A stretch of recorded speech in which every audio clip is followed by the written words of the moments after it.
I'm Keith McCullough, and welcome to another Real Conversation. I'm bringing back someone that I enjoyed, and I generally enjoy my time with him because I learn a lot about what I don't know when it comes to energy. We're going to talk about oil and the energy transition.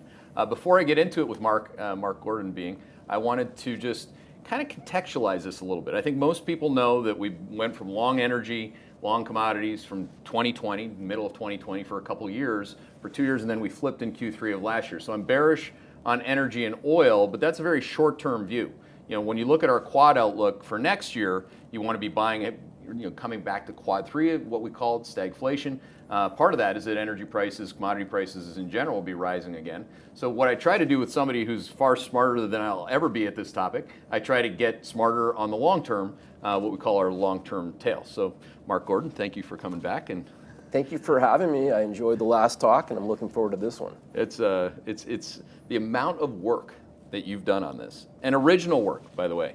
I might add to most people when, like I see people, plenty of pundits on energy, right? I mean, they just grab, what Goldman's saying over here, they grab what this person or this chart's saying over there. It's rare, suffice to say, that somebody actually has a compendium of long-term, their own work within their own process, and comes up with, like, dare I say, a passionate view that you have about this and how it plays out. And maybe let's just get into that. We're going to use your presentation so that we can guide people through kind of your long-term view, and maybe I'll just start with letting you tee off with that. All right. Well, thank you for the compliment. Appreciate that. Yeah. In our last conversation, I went through sort of my peak oil theory. I'm not going to redo it this time, but I think it's still relevant. Mm-hmm. And part of my passion comes from having sort of figured that out and thought it through, in a manner that has me convinced. And so once I became convinced on a peak oil supply, that being a big issue,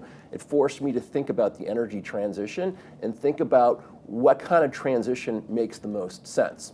And so about a month ago, Elon Musk had the Tesla Analyst Day, and the first 40 minutes of that was on his energy transition plan.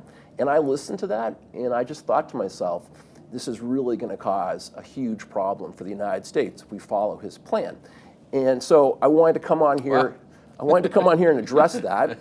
And what I want to say right off, though, is I have no issue with Tesla cars. I think they're great. I think it's an amazing invention. I think he's contributed massively to society, and I'm grateful that he's actually set us down that path. What I have an issue with is what he wants to do to the grid. And I think it creates energy insecurity. And I think that we need to think through this energy transition plan now, because if we implement it when the supply crisis happens, we're going to be in a really bad spot. So we're not, you watched this, you didn't tell him what to say, this is your reaction. This is my reaction to what he said. Which is interesting because I watched and listened and I had no reaction because I wouldn't know otherwise. But it really is you're almost like saying that if you're not proactively preparing, for his plan, that's one thing.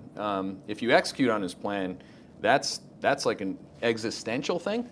Well, so what I'm saying is, for me, the energy transition is driven by an oil supply crisis. It's not driven by the climate crisis. Okay. So I see different starting point, and I think that leads to a different conclusion. Mm-hmm. So what I want to do in this talk is go through the oil supply crisis as I see it, and I think we're exactly on track from where we left off the last time 3.5 years ago. I want to make sure people at least appreciate what I see. And then from there, I want to start talking about the energy transition and how we could, come up with a plan that works. I have a very optimistic outlook now. Last time I talked to you, I didn't see a plan that worked. Now I see a plan that works. Oh, good. And I think that Elon Musk's plan will be a disaster. So, that's put plainly. To make everything, clear, right? Yeah, cool. So if we turn to page 4, I'm just going to do a recap on oil from our last talk a little over 3.5 years ago. So on the supply side, the situation is actually worse than I thought back then. U.S. oil production has stopped growing. I'm going to show a chart on that, but as I'm sure you're aware, shale has really prevented an oil crisis in the last decade. Also, since the last talk, we've used 120 billion barrels, or over 7% of all oil produced. I mean, when you think about compounding in a limited resource, it becomes problematic when you put them together. And then the decrease in capex spend from industry is mind-boggling. We are not investing to maintain future oil production, and part of that is because in reaction to the energy transition. Now, why don't we recognize this? There's three main reasons. The first one is that the peak demand energy transition narrative has gone into overdrive. If I were just to give you an example, last week we had the third largest draw in inventory since 1982. Wow. And the oil price went down, right? So no one cares, right? I mean, the EIA and the IEA have revised up demand in the last week. No one cares. We're all worried about this recession that may or may not happen. Okay, so that's point one. Point two is governments have suppressed the oil price, and I'm going to show that. But the sale from the SPR is unprecedented, and that, in my opinion, and I'll explain why I think this, but that has prevented oil from being about 120 today. And then the last point is demand is still not recovered from COVID. So I'm going to show that. Cool. So on this next page, I'm showing where we were in 2019 when I talked with you last, and where we are today. And the first thing I want you to focus on is OECD inventories. Okay, they're down. These are commercial inventories, 110 million, but government inventories are down 318 million. So if you took those two together, and you added the draw in government inventories to the draw in commercial inventories, the adjusted commercial inventories would be down 15%, or they would be at the lowest level since 2003. And with that kind of inventory level, the lowest level, since 2003, if you just took the government, if we just hadn't, had the SPR release, we would have $120 oil. So they've definitely suppressed the oil price. Next, you can see from this chart that this is just in barrels. This is not like adjusted for anything. This is just. The only adjustment I'm doing here is I'm taking the government inventories and I'm subtracting them from the commercial inventories. Yeah. So it's really not very complicated. Yeah. Okay, right? Yeah, and so also if you look here, you can see there's been no growth in non-OPEC production.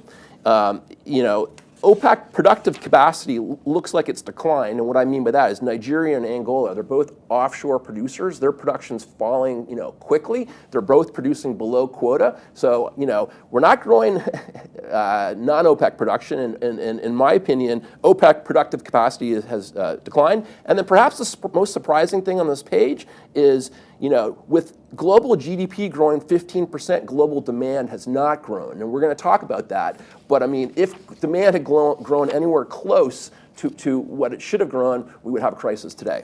So I got a long deck. I'm going to go through a lot of this pretty quickly. I mean, page 6, you can just see no U.S. production growth.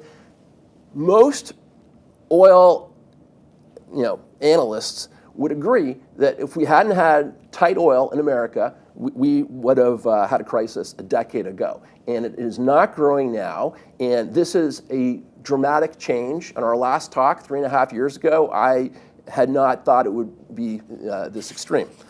On the next page, and this is a chart I used in my last presentation, it's James Schlesinger's chart. And let me just remind people, he was the Secretary of Energy, he was the Secretary of Defense, and he was the director of the CIA. So this is a pretty serious guy. He's showing, discoveries peaking in 1962 and production outpacing discoveries in 1981. We are not finding as much oil as, we are using. This is not a sustainable path. I talked about peak oil supply in the last presentation. It's worth listening to again.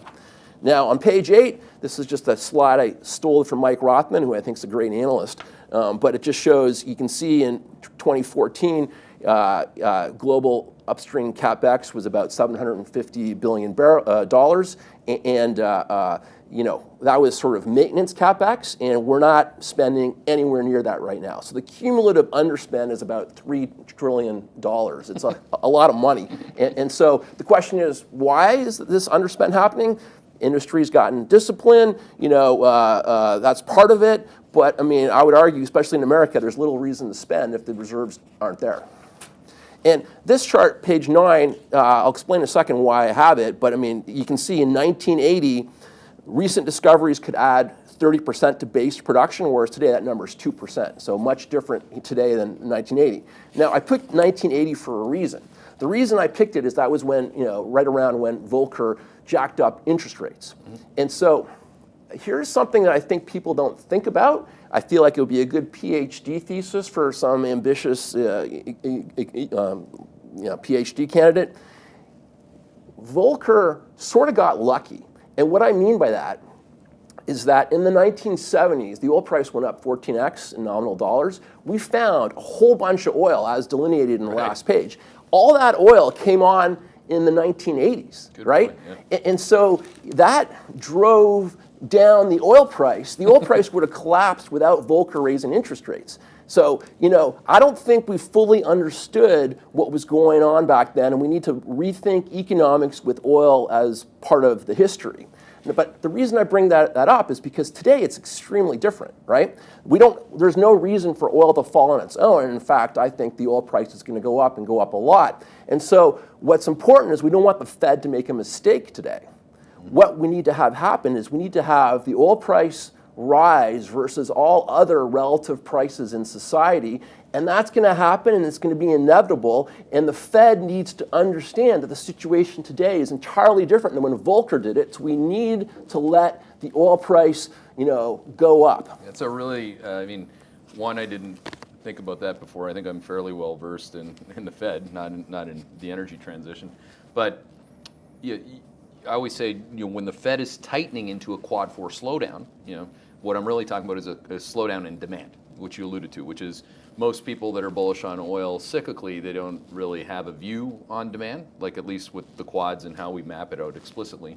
But this point, tightening into an epic and ongoing and structural slowdown in supply, so Right. you have that, right? Like, so that would be a good example for everyone that pays attention to my process, where I wouldn't have known to say that unless you just incorporated that in my process. So thank you. It's an entirely different picture. Well, so I don't think, I have not seen anyone think about this point, and making this point to you right now, my audience is the Fed. I hope they think about this, because, if you think that you can solve the oil inflation problem by raising interest rates, you really, you got another thing coming. It's not going to work, right? So we need to think about the energy transition. The Fed needs to think about the energy transition. The Fed tightening, when they were, at the hottest point of tightening, oil still went to 123.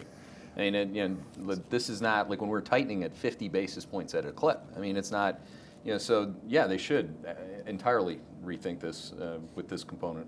Good job with that. All right. Next one, I mentioned the government suppressing the oil price. This is really quite a remarkable chart. We're down 50% on the Strategic Petroleum Reserve. I get it. There's a war in between Ukraine and Russia. I also understand that the SPR is less important today because U.S. oil production, thank you to shale, is higher. Nevertheless, I don't think we should be suppressing the oil price like this, just as we just discussed. Yep. And I think we should be saving these barrels for when we really need it. So I think this was a policy error. Now, on demand, which is the next page, look at this. It's sort of remarkable, right? Since I was here last, global GDP has actually grown 15% despite COVID. That's all the stimulus and everything, right? And normally, what happens is oil demand grows at about 1/3 of GDP growth. So that would have been about 5 million barrels that we should have seen in growth. And so it hasn't grown. In fact, through 2022, it was negative versus 2019. And so there's basically 5 million barrels of missing demand. And so where is that? And so some of that, I think, is going to come back, and some of that, I think, is lost permanently.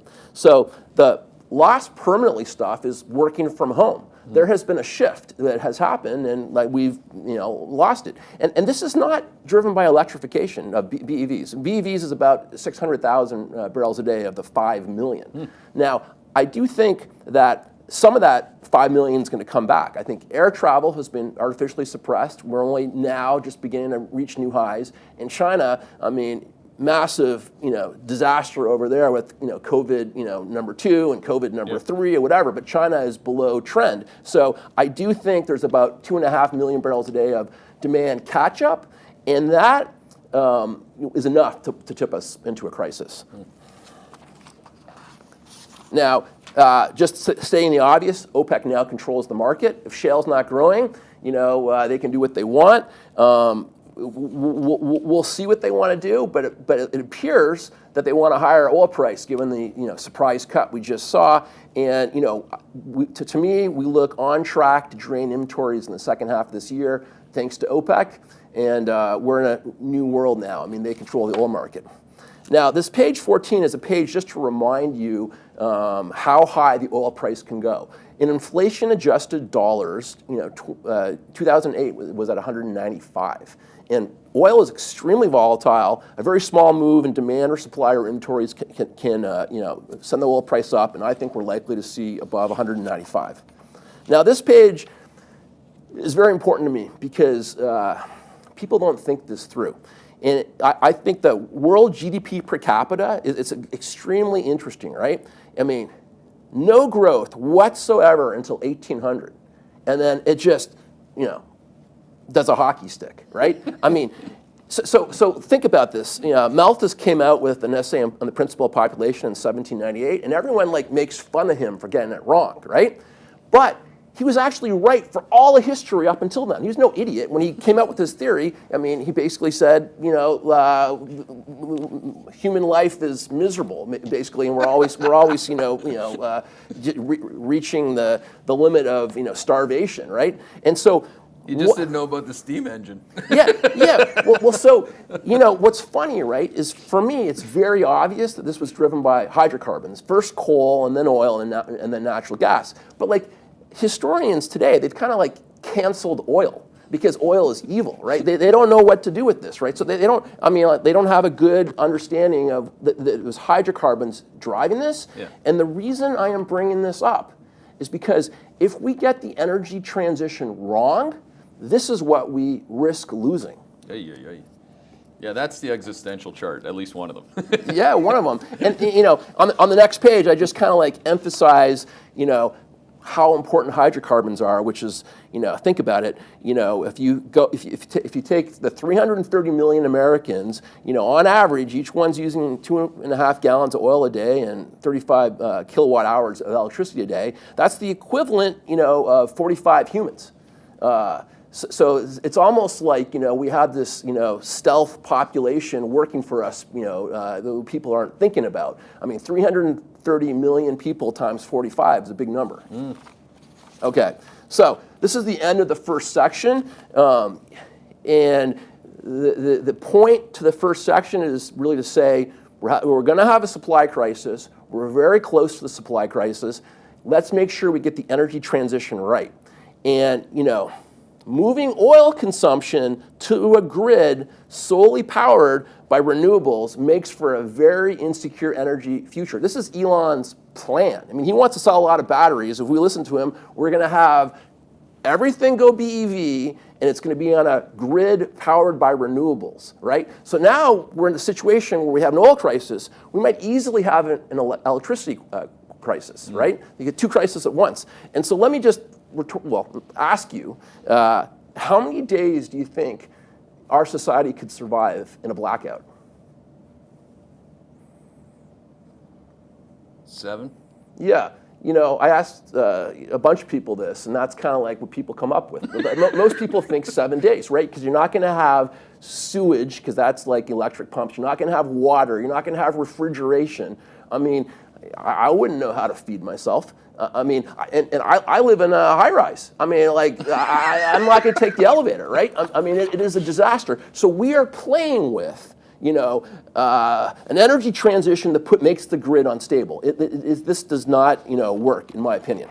So the next section, the energy transition section. Is there an actual answer to that question? That was my answer. It was totally a guess. Well, I mean, anyone's answer to that question is a guess. Right? Yeah. I mean, it's how long do you think it could last? I mean, I would be very surprised if we can make it 2 weeks. Yeah.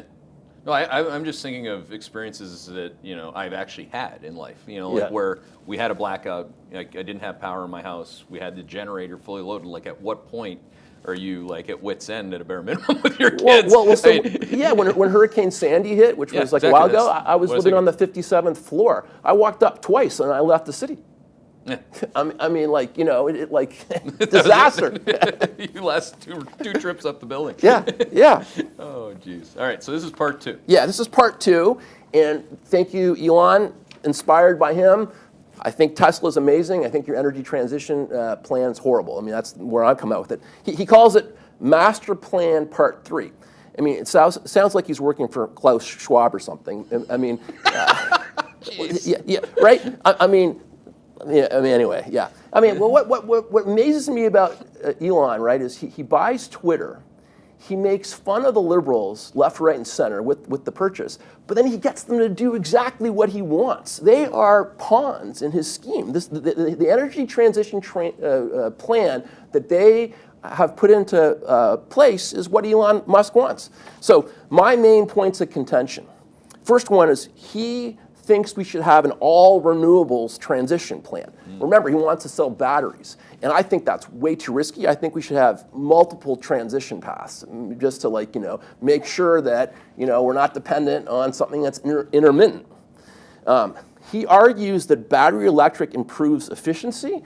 I'm going to show you that it doesn't improve efficiency whatsoever, which is like a big statement, right?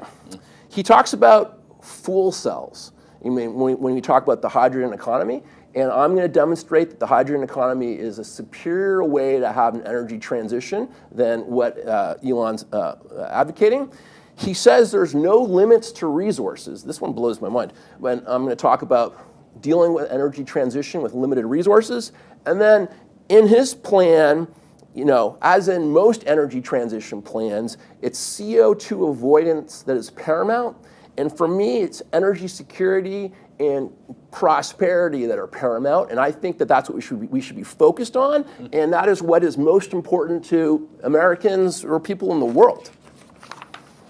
Interesting. And so on page 20, I'm actually giving his supporting arguments, right? I want to make sure people fully, kind of get some of the points he's making. So this efficiency ratio, right? Basically what he's saying is, let's say a Tesla, has 105 miles per gallon miles per gallon equivalent, and a regular, ICE, that's internal combustion engine, regular gasoline car, has 24 miles per gallon. So he's saying it's 4.8 times more efficient. I want you to remember this because I'm going to show you that this ratio is nonsense, okay?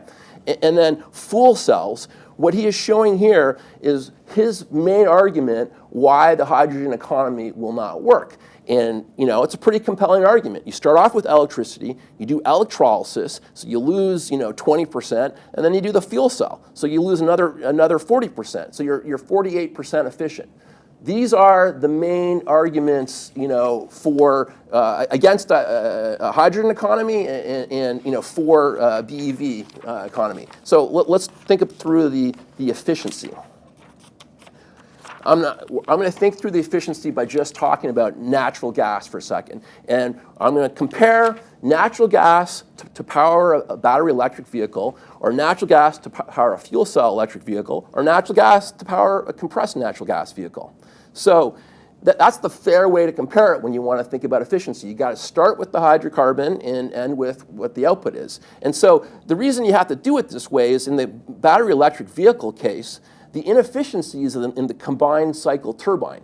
It's only 45% efficient. The rest of it's heat that's lost in the atmosphere. Then there's a little bit of inefficiency in the distribution, and then I say AC/DC efficiency here, 90% efficient. This is going to irritate Tesla owners, right? Because they're like, oh, my car's super efficient. But what this is the power from the grid comes in AC, and then you got to convert it to DC, and in that process, you lose about 10% of the energy. Yep.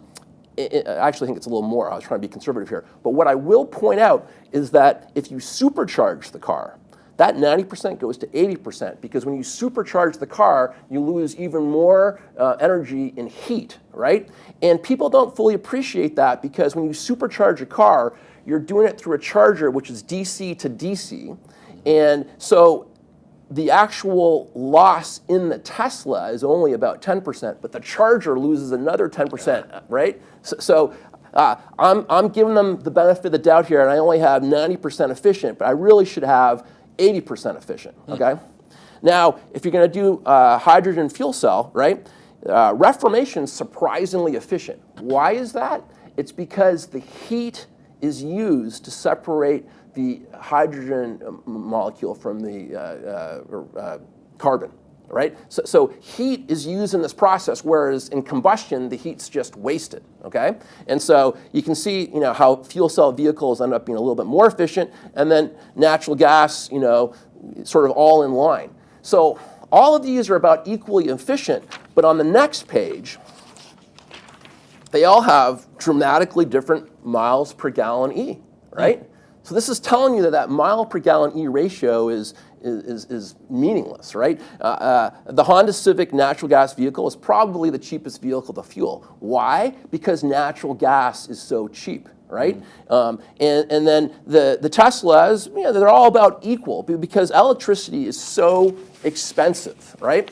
So the point I am making here is that when Musk has that efficiency ratio, everyone intuitively knows that it's cheaper to fuel a Tesla, but the reason it's cheaper to fuel a Tesla is because a Tesla runs on natural gas and coal, and you're comparing it to an internal combustion car that runs on oil. And oil is a lot more expensive than having a natural gas coal car. So that's where the savings comes in, but it's not an improvement in efficiency. And I'm actually going to just jump forward quickly to page 40 to really drive this point home. And the title of this page is Electricity is Expensive. And people do not appreciate how expensive electricity is, right? I mean, here China, 8 cents a kilowatt hour, US 18, Europe 40. When you convert that to an oil equivalency basis, we're talking, in Europe, we're $680 a barrel. Holy shit. Right. So this is my point that the mile per gallon E isn't important because a Tesla better have higher mile per gallon E because it's being driven off of this. The savings for a Tesla or for a fuel cell vehicle comes from using coal and natural gas. Okay. So I've obviously made it clear that I think we're going to have an energy crisis. And, so we're going to need to sort of save oil in a hurry. The IEA put out a book called Saving Oil in a Hurry.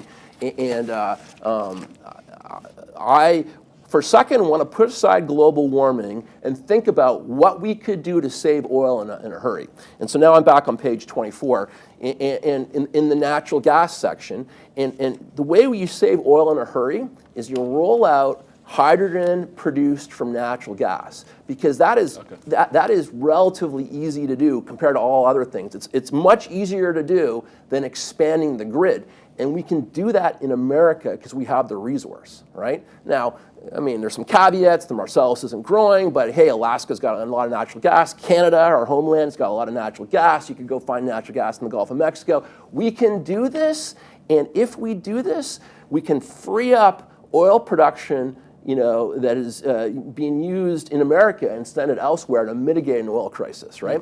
And the way we could do this, the way we should do this, in my opinion, is through a decentralized production of hydrogen. That way, you lower the distribution costs of the hydrogen, and you can do it through a process called steam CO2 reforming.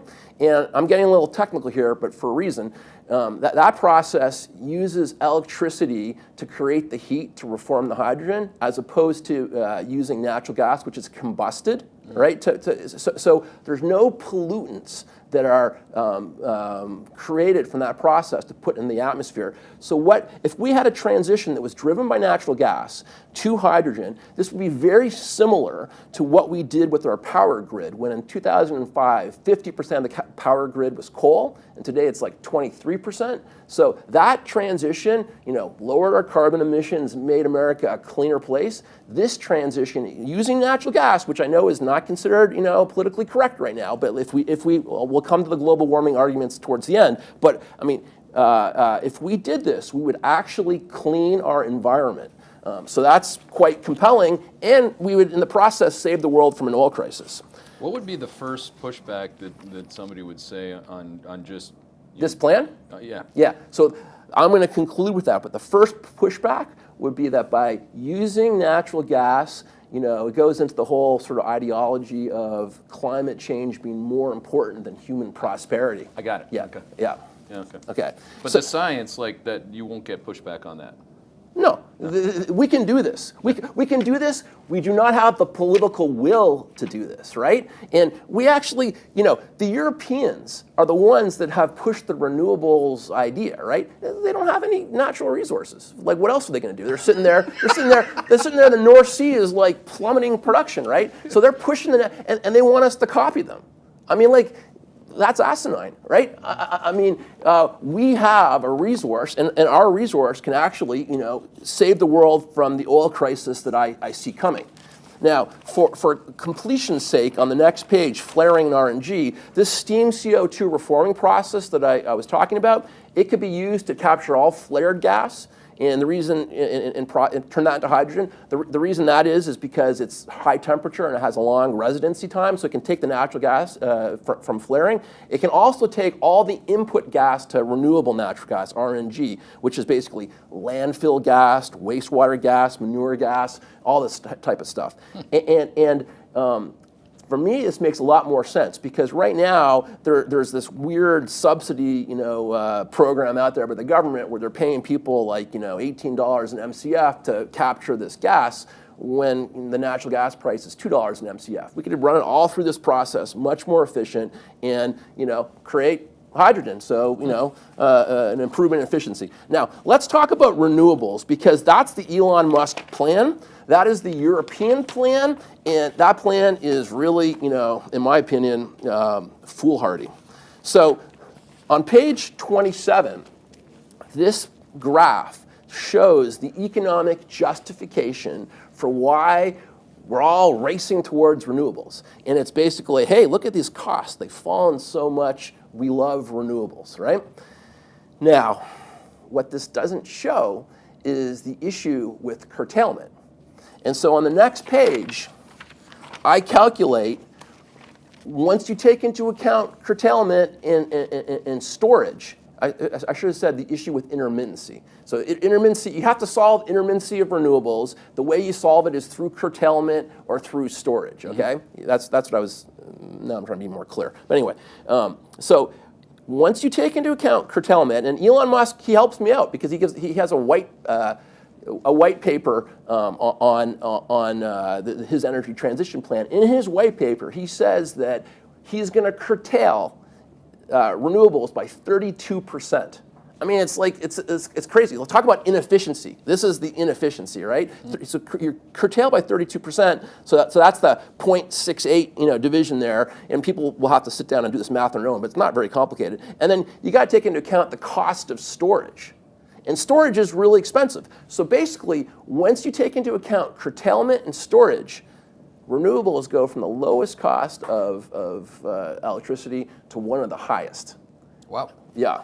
And sort of on the next page, you can sort of intuitively see that, right? We have increasing electricity prices in America. Why?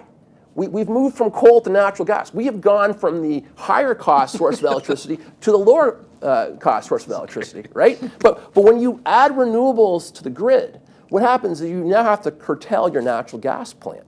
You can't not curtail something, right? And if you curtail your natural gas plant, well, then what happens? I mean, like the marginal return on capital, goes down, and they need a higher power price to make the whole thing work. So the problem with renewables is just they make the grid unstable, which goes back to my initial point. You really want to transition, in the middle of an oil crisis to a situation that's now going to make your grid unstable. I mean, it's sort of crazy in my opinion. So on page 30. Basically, this is where the master plan, I don't know if it's the Elon Musk or Klaus Schwab master plan, but this is where the master plan fails, okay? It fails because you have 32% curtailment in the portfolio, and then how about this irony? in Elon Musk's master plan, he's using hydrogen storage to balance his grid, the fuel cell process.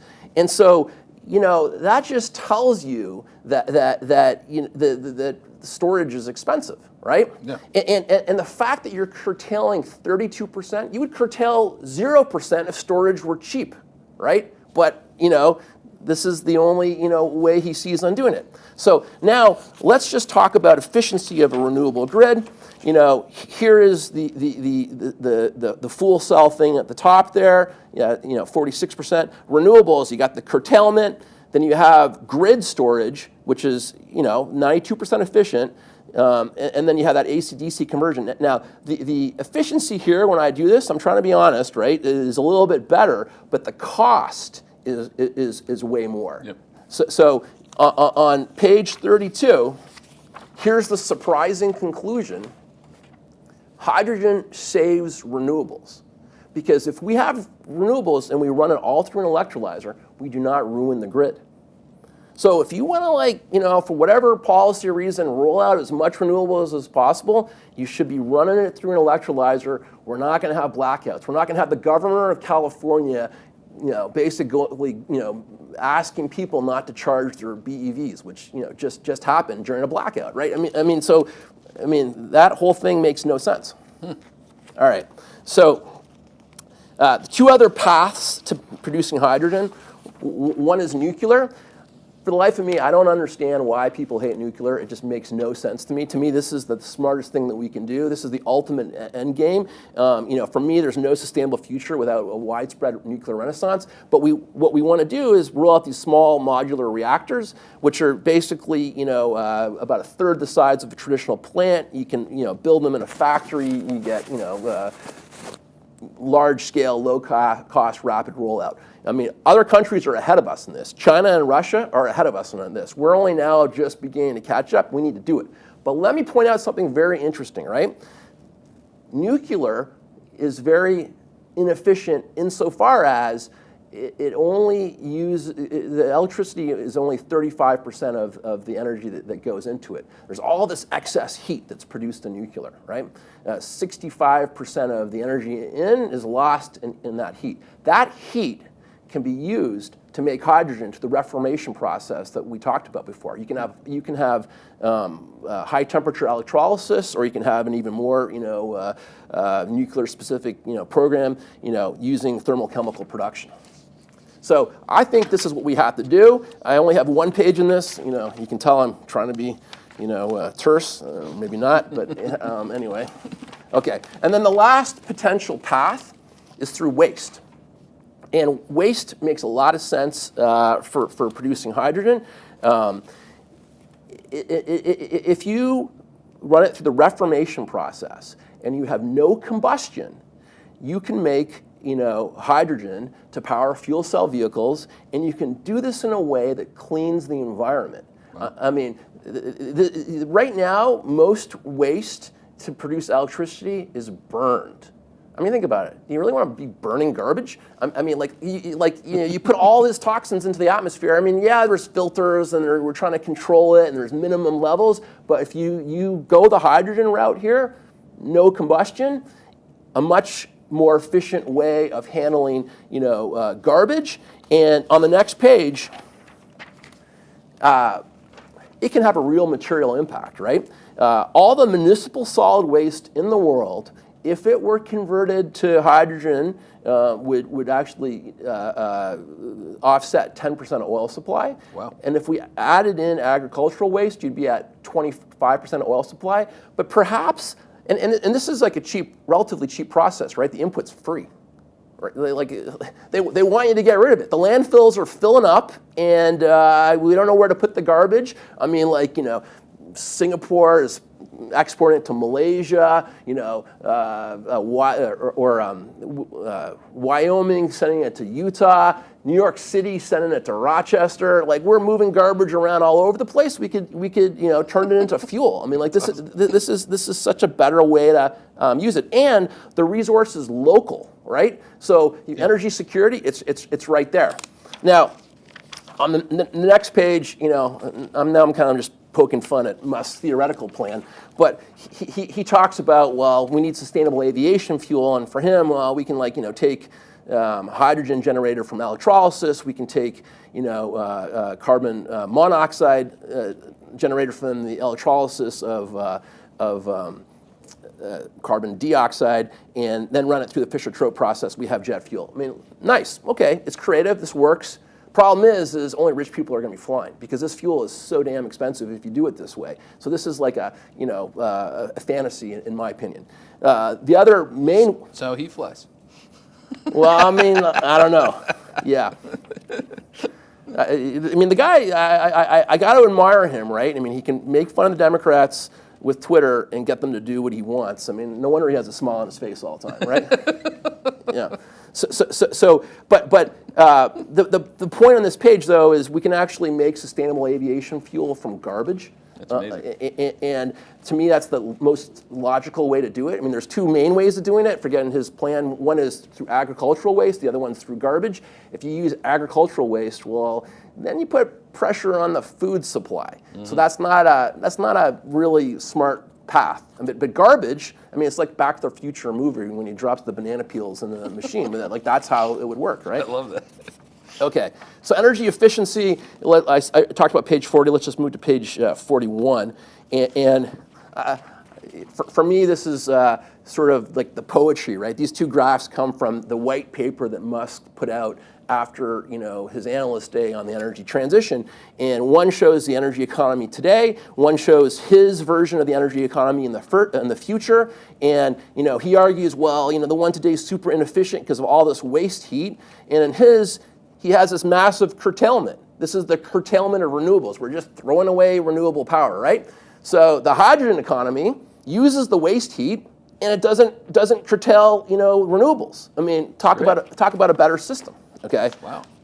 Now, okay, most people aren't familiar with the hydrogen economy, so let me run through what it is. And it's not all that different than the BEV economy because you're talking about an electric car, right? The electricity comes from the hydrogen instead of coming from the grid. I mean, but it's an electric car, right? So hydrogen's biggest advantage is it doesn't depend upon the grid. I mean, that is just a huge advantage, right? Prudence dictates that we should have two energy systems. In a blackout, you want to be able to drive. Yeah. I mean, it's clear, right? And now the grid needs an overhaul, right? I mean, 70% of the grid is more than 25 years old, right? We got the internet adding strain to it. We have crypto adding strain to it. We have BEVs adding strain to it. And you want to make it all renewables? I mean, more blackouts are coming. That is a problem, okay?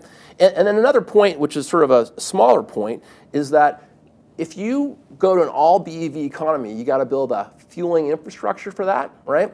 But all the cars sit there, or all the trucks sit there for a long time, while they charge. So if you took all the trucks, right, you drive them around, you charge them up, but you need 8 times more real estate for the fueling stations just because the time to charge is so much greater. If you were to have a hydrogen economy, you just need to replicate the fueling infrastructure once.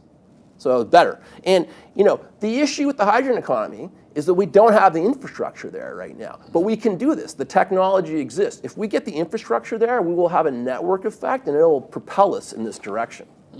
Now, let's think about the hydrogen charging advantage, right? Which is, you can fill a hydrogen car and at the same time you fill a gasoline car. Same with the hydrogen truck. I mean, we're talking, a gasoline car 5 minutes, a hydrogen car 5 minutes. You don't have to charge it in. But,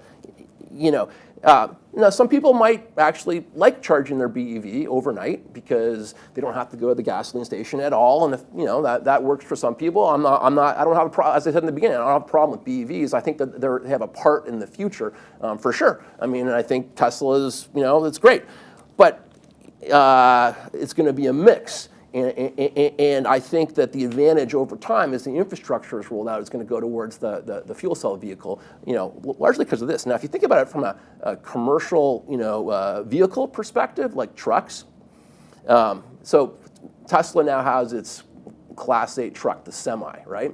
That thing has, an 800 kilowatt battery, we think. I mean, I don't think he's given that specification, but as best I can figure it out, I mean, that makes sense. It's about that big. If you try to supercharge that truck, meaning if you try to charge it in about 45 minutes or something, you're talking, over a megawatt hour of power, which I wrote here is 825 U.S. homes for one truck in an hour. I mean, actually using Tesla's math, it would be more like 1,200 homes in an hour, right? Right, for one truck. So like just so you know, right? Like right now, the ports in California, like the law is starting January 1, 2024, they have to have zero emission vehicles. So that means either hydrogen fuel cell vehicles or battery electric vehicles. There's no way we're going to expand the grid to those ports. In California, is going to be importing natural gas from Nevada. Is what's going to, sorry, not natural gas, hydrogen from Nevada. Hydrogen, yeah, until they allow for hydrogen to be produced from natural gas. Okay, so another thing is, once we get to scale, the hydrogen vehicles are going to be a lot cheaper. Why? Because they have not scaled yet. Battery electric vehicles are about 70% metals for the battery, and fuel cell vehicles, we're still in that process of scaling. So the point I'm making here also is a metal cost inflation will devastate BEVs. It's going to make this difficult transition path. On page 46, let's just talk about some of how they're similar. Because they're both electric, they have that amazing acceleration. Everyone loves the Tesla acceleration. I mean, actually, a fuel cell vehicle might have better acceleration than Tesla. Why? Because it's lighter. So that's interesting. They both have regenerative braking, so you get extra efficiency that way. No emissions, silent. And here's the best thing, right? All the progress Elon has made on the powertrain for these electric vehicles, I mean, it applies to the fuel cell vehicle. I mean, frankly, the smartest thing he could do, in my opinion, is to buy a fuel cell company, so that he could, then have the best fuel cell vehicles. He could do both. He could hedge his bets. Now, how is a fuel cell vehicle better? Higher residual value. It doesn't deteriorate over time the way an electric vehicle does. Lower weight means you can carry more. It means your tires last longer, and then it has better performance in the high and low temperatures. So all that's positive. And then, on the, I just had this distribution disadvantage slide. It applies to both of them.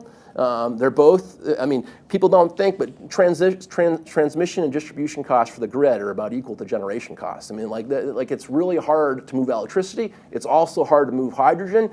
If we go to a modular production of hydrogen through natural gas, as I was advocating, we would have lower distribution costs because we would pipe it. So there is a way to make the hydrogen economy cheaper if we go the modular cost. Now, quickly on limits to resources. The first slide I think is funny because Musk, he puts up his slide on the land required for solar and wind, and you can't even see the dots on there. It's like 19 basis points and 2 basis points. So call it 20 basis points of global land area. But what he forgets to tell you is that global urban land area is 70 basis points, right? And you got to put the wind and the solar relatively close to the urban area because the transmission costs are so high. Like you don't want to put them in I don't know, the middle of the desert because running transmission lines is going to be super expensive. So that one's just silly, right? And then his general argument is, we got all the resources we need. I mean, might be true there's a lot of copper in the earth, but that the grade diminishes over time, right? And so I just put a study from Dan Jurgen, which is on the web, anyone can take it, and Jurgen had, it's subtitled, "Will a looming supply gap short circuit the energy transition?" I mean, Dan Jurgen's a pretty serious guy, and he has his bad scenario and an optimistic scenario, and in either way, you don't have enough copper, right? And then, cobalt and lithium, cobalt and nickel. Musk implicitly recognizes that these are problems. And the reason he does that is because he's moved his battery chemistry off of nickel cobalt chemistry. He's moved to LFP, and that is an inferior chemistry. Basically, it's heavier and it takes longer to charge. And he's done that because he recognizes supply constraints. So in this graph here, he's got the ones that are going to be LFP batteries, and then he's got the ones that are going to be high nickel batteries. I would say right now everything high nickel could be a fuel cell, no problem. And part of the LFPs will be fuel cells. So there's that. And then last part on the resources page, you got to remember the hydrogen economy uses batteries. And the reason it uses batteries is because if you want extra power to accelerate, you want extra power to pull a heavy load, then the fuel cell is going to produce electricity, the battery is going to produce electricity, and you're going to charge the battery with your regenerative braking, et cetera. But the batteries used in the fuel cell economy is about a fifth the size as the batteries used in a BEV. Yep. So if you want to save resources, this is the way to do it. And then when I look at new technologies out there, on the come, there's something called atomic layer deposition. This technology is a way to cut the size of the resources used for batteries, electrolyzers, fuel cells, motors, hydrogen storage. So this is actually really important, up and coming technology, and it will make batteries cheaper, but it will make the hydrogen economy cheaper. So that's another way to, save resources. So now we're into the conclusion of part of my presentation, and just for a second, look at annual CO2 emissions on page 54, right? China's emissions are through the roof.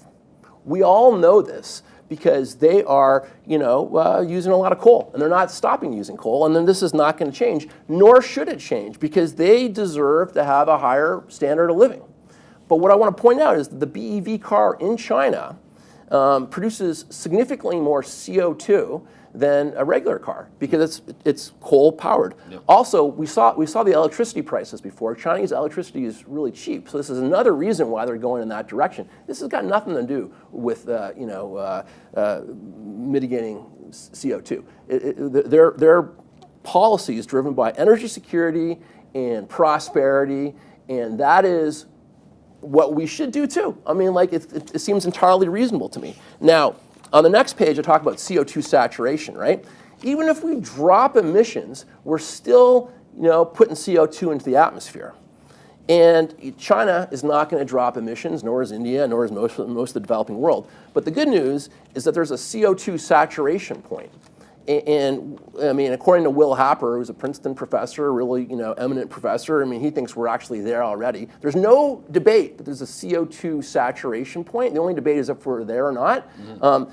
And so what I think is peak oil supply is a bigger potential crisis than global warming, and that's what we have to focus on, and that is what we have to work to mitigate, and we need to start now, because if we don't start now, if it hits us all at once, we're not going to have a good plan. Mm-hmm. So for me, page 54, here's now I'm being sort of cheeky, but my master plan redux, right? I mean, we want to pivot hard to hydrogen produced from natural gas in North America, because that will free up our oil for the rest of the world and mitigate a supply crisis, okay? And that is a temporary solution, but the permanent solution is garbage, renewables, and nuclear. So, on the garbage side, producing hydrogen from waste is pretty amazing because it can meaningfully clean the environment. On the renewables side, you want to accompany renewables with electrolysis in order to keep the grid balanced, to avoid a broken grid, which literally could lead to societal collapse. And then we got to accelerate nuclear. I mean, that is clearly what we have to do. This is a multi-phased approach, unlike the Musk all renewables approach. Can we do this? I mean, America went from no LNG exports or minimal LNG exports, the world's largest LNG exporter in 6 years. I mean, it's pretty impressive. Also, we've added the equivalent of 2 Saudi Arabias of oil production through our shale. First, on the oil side, I mean, if you include natural gas liquids in there, and then on the natural gas side, we added another Saudi Arabia. So yeah, we can do it, is my opinion.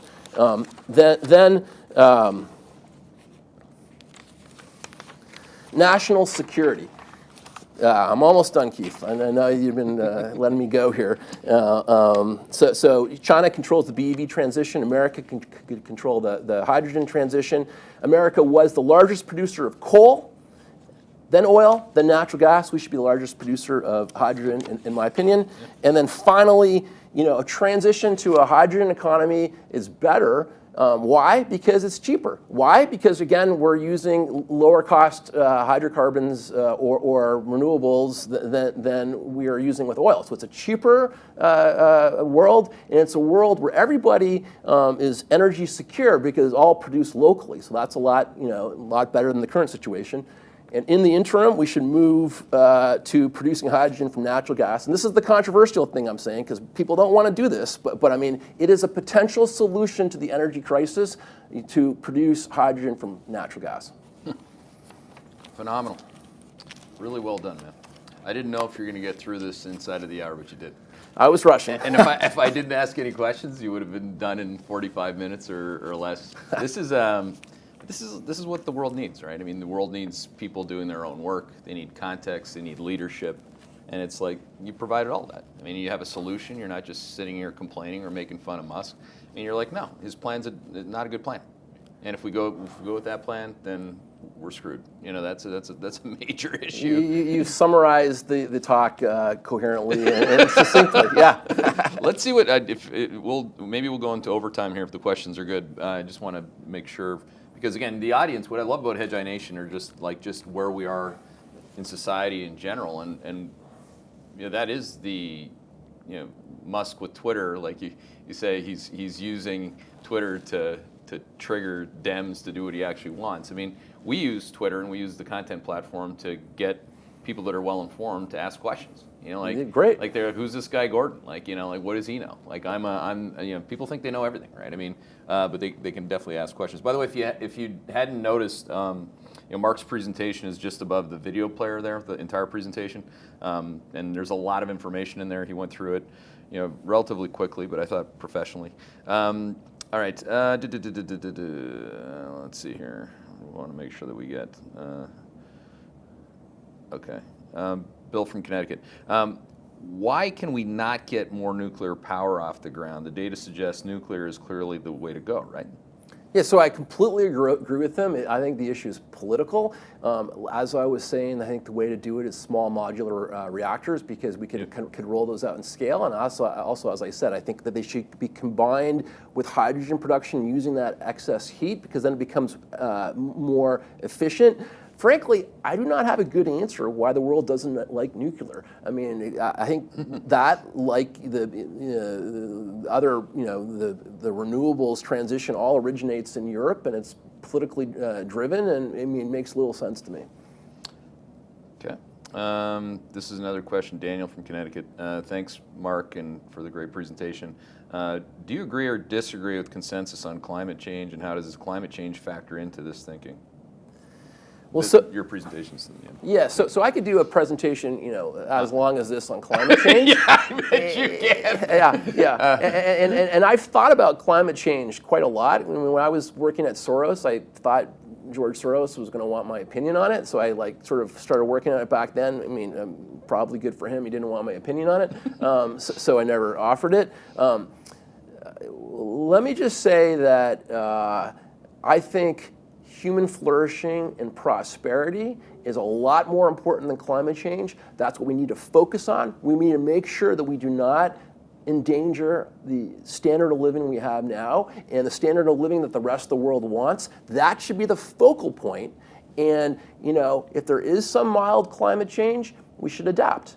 I mean, there's no reason to be hysterical about it. We have adapted throughout human history.